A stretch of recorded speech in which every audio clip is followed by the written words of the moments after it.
L'ingrédient suivant est la tolérance. L'amour ne s'emporte pas.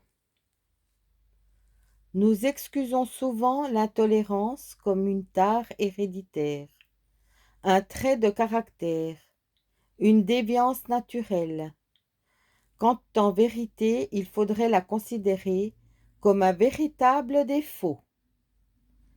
C'est pourquoi, dans l'analyse qu'il fait de l'amour, Paul cite la tolérance, et la Bible, dans bien d'autres passages, évoque l'intolérance comme l'élément le plus destructeur dans notre façon d'agir.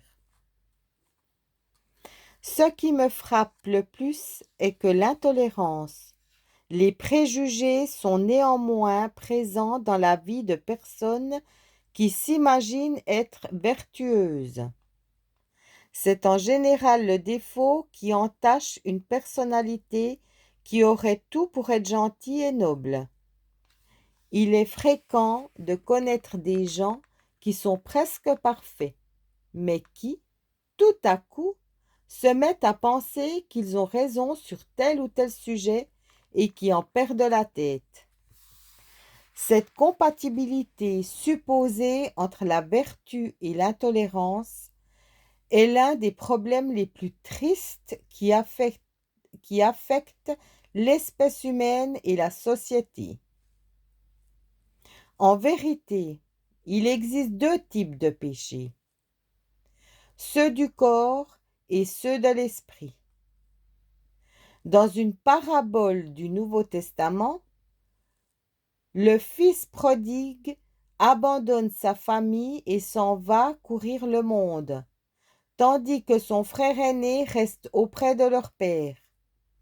Après de nombreuses mésaventures, le fils prodigue décide de rentrer et leur père donne une grande fête à son honneur. En l'apprenant, le frère aîné se révolte. Ne suis-je pas resté ici à tes côtés tout ce temps, travaillant dur pendant qu'il dilapidait ton héritage? Demande-t-il. Nous pouvons considérer que le fils prodigue a commis le premier type de péché, alors que son frère a commis le second. La société, curieusement, affirme savoir lequel des deux est le pire et sa condamnation tombe, sans l'ombre d'un doute, sur le fils prodigue. Mais avons-nous bien raison? Nous n'avons aucune balance pour peser les péchés des autres. Et meilleur ou pire, ne sont que deux mots dans notre vocabulaire.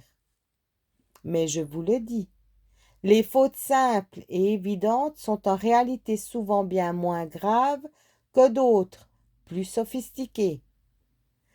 Aux yeux de celui qui est amour, un péché contre l'amour est 100 fois pire. Nul vice, nulle envie, nulle avarice, luxure ou ivresse n'est pire qu'un tempérament intolérant. Parce que l'intolérance rend la vie amère, parce qu'elle détruit des communautés, parce qu'elle vient à bout de nombreuses relations, parce qu'elle dévaste des foyers, parce qu'elle ébranle femmes et hommes au plus profond de leur être, parce qu'elle ôte toute l'exubérance de la jeunesse, parce qu'elle peut gratuitement produire de la misère. L'intolérance est sans rival. Prenons le frère aîné, droit, travailleur, patient, responsable.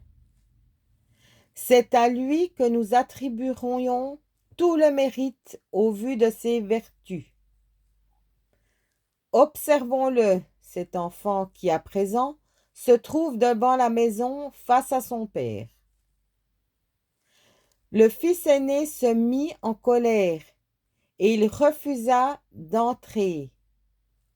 Lisons-nous. comme l'attitude de son frère a dû affecter le fils prodigue. Et combien de fils prodigues restent en dehors du royaume de Dieu à cause de ces personnes sans amour, qui prétendent s'y trouver. Quel air devait avoir le frère aîné en prononçant ces paroles? Son visage était sans doute assombri par un nuage de jalousie, de colère, d'orgueil, de cruauté, de certitude d'avoir toujours bien agi, entêtement, ressentiment, manque de charité. Voilà les ingrédients de cette âme terne et sans amour. Voilà les ingrédients de l'intolérance et du préjugé. Et nous savons tous, nous qui avons très souvent subi ce type de pression dans la vie, que ces péchés-là sont beaucoup plus destructeurs que les péchés du corps.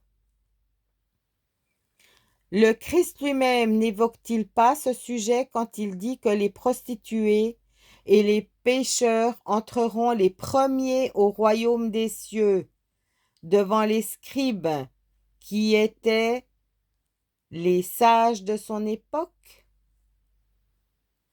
Dans ce royaume, il n'y a pas de place pour les êtres emplis de préjugés et d'intolérance. Un tel être parviendrait à faire du paradis un enfer insupportable pour lui et pour les autres.